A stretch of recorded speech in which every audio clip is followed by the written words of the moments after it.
Hello traders, share மார்க்கெட்னா என்ன, stock மார்க்கெட்னா என்ன? So first அதை தெரிஞ்சுக்குவோம்.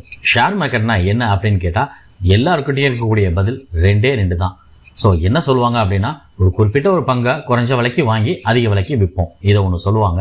அப்படி இல்லை அப்படின்னா ஒரு 1000 ரூபாய்க்கு ஒரு ஷேர் வாங்குவோம், அது எப்போ 2000 ரூபாய் வருதோ அப்போ நாங்கள் விற்போம் அப்படின்னு சொல்லுவாங்க. நிறைய பேர்கிட்ட கிடைக்கக்கூடிய ஆன்சர் என்ன அப்படின்னா, ஷேர் மார்க்கெட்டா, அது ஹைலி ரிஸ்க்கு, போட்டால் பணம் ஃபுல்லாக காலி, அதை பற்றி ஒன்றுமே உங்களுக்கு தெரியாது அப்படின்னு சொல்லிட்டு ஆளை விழுந்து ஓடிடுவாங்க. ஸோ நான் இங்கே கிட்டத்தட்ட 10 வருஷம் எக்ஸ்பீரியன்ஸில் மார்க்கெட்டோட பேசிக்ஸ்லேருந்து எல்லாத்தையும் அடிப்படையிலேருந்து நுணுக்கமாக கற்றுக்கிட்டு உங்களுக்கு இப்போ எக்ஸ்பிளைன் பண்ணுறேன். ஸோ ஷேர் மார்க்கெட்னா என்ன அப்படின்னு ஒரு எளிமையாக பங்குச்சந்தை பற்றி தெரியாதவங்க கூட தெரிஞ்சுக்கிறதுக்கு சிம்பிளான எக்ஸாம்பிள்ஸ். இப்போ டாடா அப்படின்ற கம்பெனி பொதுவாக எல்லாருக்கும் தெரிஞ்சிருக்கும். ஸோ அவங்களுடைய பிஸ்னஸ் growth 2022 ஒரு 10 கோடி இருக்குது, 2021 ஒரு 9 கோடி இருக்குது, 2020 அவங்களுடைய ப்ராசஸ் பார்த்தீங்க அப்படின்னா 10 கோடி இருக்குது. ஸோ ஏன் அவங்களுக்கு 10 கோடிக்கு மேலே இன்க்ரீஸ் பண்ண முடியலை? அப்போ டாட்டாக்கு பிஸ்னஸ் பண்ணுறதுக்கு இன்னும் கொஞ்சம் ஃபண்டு அதிகமாக தேவைப்படுது. ஸோ இப்போ இந்த டாடா பிஸ்னஸை டெவலப் பண்ணுறதுக்கு 3 விதமான ஆப்ஷன்ஸை தேர்ந்தெடுப்பாங்க. ஸோ முதலாவது ஆப்ஷன்ஸ் அவங்களுக்கு என்ன இருக்கும் அப்படின்னா, பேங்க் லோன். பேங்க் லோன் அவங்க தேர்ந்தெடுத்தாங்கன்னா அதுக்கு அதிகமான வட்டியை அவங்க கட்டணும். ஸோ அது அவங்களுடைய பிஸ்னஸ் growth-ஐயும் பாதிக்கும், அவங்களுக்கு ஒரு மிகப்பெரிய சுமையையும் கொடுக்கும்.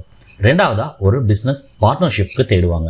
அப்படி பார்ட்னர்ஷிப்பை அவங்க தேர்ந்தெடுத்தாங்க அப்படின்னா அதுலேயும் அவங்களுக்கு ஒரு பிரச்சனை என்ன அப்படின்னா, அந்த பார்ட்னர்ஸ்க்கு ஈக்குவலாக ரைட்ஸ் கொடுக்கணும். ஸோ அவங்க மொத்த பிஸ்னஸையும் கொலாப்ஸ் பண்ணுறதுக்கான வாய்ப்புகளும் இருக்குது. ஸோ அவங்க தேர்ந்தெடுக்கிற முடிவுக்கு டாட்டாவும் கட்டுப்பட்டு ஆகணும். ஸோ அதுக்கு அடுத்தபடியாக அவங்க தேர்ந்தெடுக்கிறது தான் ஷேர் மார்க்கெட். ஸோ ஷேர் மார்க்கெட்டை என்ன பண்ணுவாங்க அப்படின்னா, stock exchange board of India SEBI கிட்ட போய் அவங்க அப்ரோச் பண்ணுவாங்க. அவங்களுடைய ஷேர்ஸை ஃபுல்லாக செபி கிட்ட கொடுத்து நான் ரிஜிஸ்டர் பண்ணுறேன்னு சொல்லி கொடுப்பாங்க. அதுக்கப்புறம் செபி டாட்டாவோட ஷேர்ஸை ரிஜிஸ்டர் பண்ணுவாங்க. டாட்டாவோட ஷேர்ஸை ரிஜிஸ்டர் பண்ணுறதை பற்றி தெளிவாக சொல்லணும் அப்படின்னா, டாட்டாவோட சொத்து மதிப்பு ஒரு 100 கோடின்னு வச்சுக்கோங்க. அந்த 100 கோடியோட ஃபிசிக்கல் சொத்து மதிப்பை செபி கிட்ட எக்ஸ்சேஞ்ச் கிட்ட கொடுத்துருவாங்க. செபி அந்த 100 கோடிக்கு ஷேர்ஸாக கன்வெர்ட் பண்ணி கொடுப்பாங்க. அதாவது 100 கோடியில் பண மதிப்பில் இருக்கிற டாட்டாக்கு 1 கோடி ரூபாய்க்கு ஷேர்ஸ் வேல்யூவாக கொடுத்துருவாங்க. 100 கோடிவா இருக்க அசட்டை 1 கோடி ஷேர்ஸாக கொடுத்துருவாங்க. தட் மீன்ஸ் ஒரு ஷேரோட வேல்யூ 100 ரூபாயாக கொடுத்து மார்க்கெட்டில் அவங்கள லிஸ்ட் பண்ணிடுவாங்க. ஸோ மார்க்கெட்டில் லிஸ்ட் பண்ணதுக்கப்புறம் செபியோட வேலை என்னவா இருக்கும் அப்படின்னா, டாட்டான்னு ஒரு கம்பெனியை நாங்கள் ஐபிஓ, இனிஷியல் பப்ளிக் ஆஃபர் அப்படின்னு சொல்லி பப்ளிக்கு எல்லாத்துக்கும் நாங்கள் தெரியப்படுத்துகிறோம் அப்படின்னு சொல்லி பப்ளிக்கு கொடுத்துருவாங்க. ஸோ பப்ளிக்கு ஆஃபர் கொடுக்கும்போது பப்ளிக் என்ன பண்ணலாம் அப்படின்னா, ஒரு டேட்டில் கொடுக்குறாங்க, ஜனவரி 1 இப்போ கொடுக்குறாங்க அப்படின்னா, ஜனவரி 1 இருந்து ஜனவரி 10 வரைக்கும் ஒரு குறிப்பிட்ட ஒரு 10 நாளுக்குள்ள மக்கள் யாரும் அந்த கம்பெனி ஸ்டாக் மார்க்கெட்டுக்குள்ளே வரதுக்கு முன்னாலேயே அந்த கம்பெனியோட growth-ஐ பற்றி, அந்த கம்பெனியை பற்றி தெரிஞ்சுக்கிட்டு அதோட ஷேர்ஸை வாங்க ஆரம்பிச்சுவாங்க. இதுக்கு பேர் தான் ஐபிஓ. ஸோ இந்த ஐபிஓ ஒரு 3 நாள்லேருந்து 7 நாள் வரைக்கும், அதிகபட்சம் ஒரு 10 நாள் வரைக்கும் கூட இருக்கும் அப்படின்னு கூட வைங்க. ஸோ 100 ரூபாய்க்கு அந்த ஷேர் வாங்குறோம். ஸோ 100 ரூபாய்க்கு வாங்குற ஷேர் மார்க்கெட்டில் என்னைக்கு நம்மளுக்கு அஃபிஷியலாக லான்ச் ஆகுதோ, ஸோ லான்ச் ஆகும்போது 100 ரூபாயில் தான் இருக்கும் அப்படின்னு கிடையாது. ஆரம்பிக்கும் போது சம்டைம்ஸ் 120 ரூபீஸ்க்கோ அல்லது 150 ரூபீஸ்க்கோ கூட அது வர்றதுக்கான வாய்ப்புகள் அதிகமாக இருக்குது. ஸோ இதுதான் இனிஷியல் பப்ளிக் ஆஃபர். இப்போ டாட்டான்ற கம்பெனியோட ஷேர்ஸ் மார்க்கெட்டுக்குள்ளே லான்ச் ஆயிடுச்சு. சரி, இப்போ இந்த டாட்டாவோட கம்பெனி எங்கெங்கே இதாகும் அப்படின்னா, அவங்க நேஷனல் ஸ்டாக் எக்ஸ்சேஞ்ச், அதுக்கப்புறம் பார்த்தீங்க அப்படின்னா பாம்பே ஸ்டாக் எக்ஸ்சேஞ்ச். ஸோ இந்த 2 இடத்துலையும் அவங்க பப்ளிக் ஆஃபரிங்கை லிஸ்ட் பண்ணியிருப்பாங்க. அந்த கம்பெனியும் மார்க்கெட்டுக்குள்ளே வந்துருச்சு. ஸோ இப்போ மார்க்கெட்டுக்குள்ளே என்எஸ்சி அண்ட் பிஎஸ்சி ரெண்டுலேயுமே டாட்டாவோட கம்பெனி இருக்கும். ஸோ டாட்டாவோட கம்பெனியோட மெயின் வேல்யூ, நீங்கள் வாங்கின ஷேர்ஸ் எல்லாமே அவங்களுக்குரிய ஃபண்டாக போயிடும். அந்த ஃபண்டை வச்சு அவங்க பிஸ்னஸ் டெவலப் பண்ணுவாங்க. அந்த ஃபண்டு மூலயமா அவங்க டெவலப் ஆகுறாங்க, அவங்களுடைய பிஸ்னஸ் growth ஆயிருக்கு அப்படின்னா, ஸோ இன்வெஸ்டர் ஆகிய உங்களுக்கும் அந்த கம்பெனி ஒரு growth கொடுக்கும்.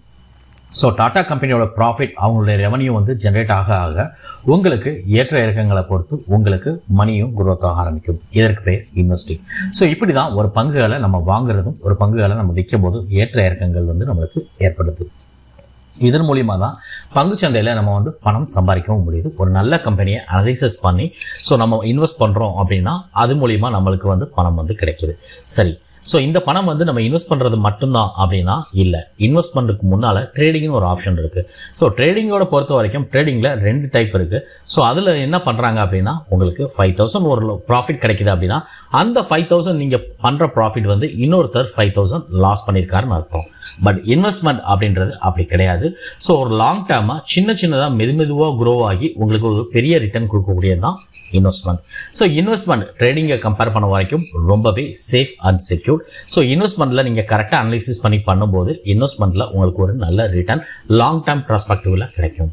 ஸோ ரியல் எஸ்டேட்டில் முதலீடு பண்ணுற மாதிரி தான். அதில் நீங்கள் முதலீடு பண்ணிவிட்டு அதை நீங்கள் அனலிசிஸ் பண்ணி கரெக்டாக பண்ணீங்க அப்படின்னா நீங்கள் கூலாக ரிலாக்ஸ்டாக இருக்கலாம். தென் உங்களுடைய மணி வந்து க்ரோ ஆக ஆரம்பிக்கும். இவ்வளோ தான் சிம்பிளான ஸ்டாக் மார்க்கெட் கான்செப்ட். ஸோ இந்த மாதிரி மார்க்கெட்டை எளிமையாக புரிஞ்சுக்கணும் அப்படின்னா நம்ம சேனலை மறக்காமல் சப்ஸ்கிரைப் பண்ணிடுங்க. இது மாதிரி மார்க்கெட்டோட அடிப்படையில் இருந்து உங்களுக்கு மார்க்கெட்டோட டெக்னிக்கல் வரைக்கும் இனிமேல் வீடியோவில் நான் ரெகுலராக உங்களுக்கு போஸ்ட் பண்ணுறேன். இந்த வீடியோ பிடிச்சிருந்தா லைக் பண்ணுங்கள். மறக்காமல் இந்த வீடியோவை உங்களுடைய ஃப்ரெண்ட்ஸுகளுக்கும் ஷேர் பண்ணுங்கள். மறக்காமல் நம்ம சேனலை லைக் பண்ணி சப்போர்ட் பண்ணுங்கள். தேங்க்யூ.